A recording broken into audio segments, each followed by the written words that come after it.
Good afternoon. My name is Jamie Reed, and I hold a Master's of Science in Clinical Research Management from Washington University in St. Louis, Missouri. I am a lifelong Democrat, a mom of 5 boys, and a lesbian.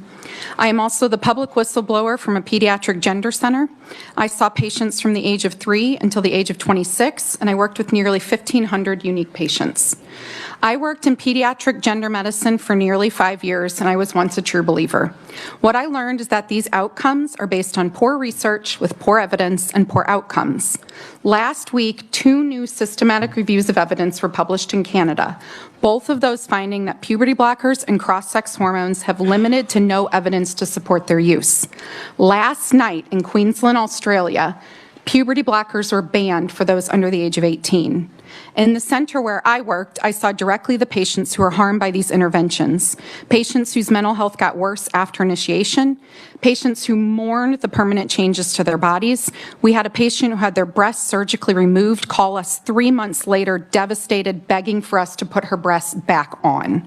I sent patients to the emergency room for surgery after the devastation of testosterone degraded their vaginal tissues, and they experienced vaginal lacerations requiring surgical repair. I blew the whistle on these interventions in Missouri, filed an affidavit with our Attorney General, and within 6 months these interventions were stopped. But Kansas City Children's Mercy had the ability to keep on doing this to the kids in your state. This all started with a small group of clinicians in the Netherlands coming up with this idea to transition kids.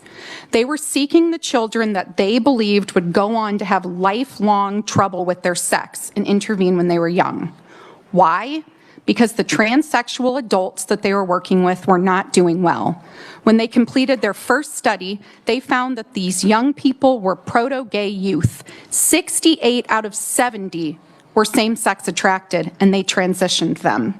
Not because they had any certainty that they would go on to have lifetime troubles with their sex, but because our society has a long history of discomfort with the way that gays and lesbians like me live our lives in our sexed bodies. We were expendable. We were okay to be harmed, to have our endocrine systems destroyed with wrong sex hormones.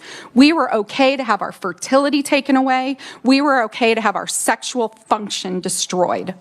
Then the British tried to repeat the Dutch study.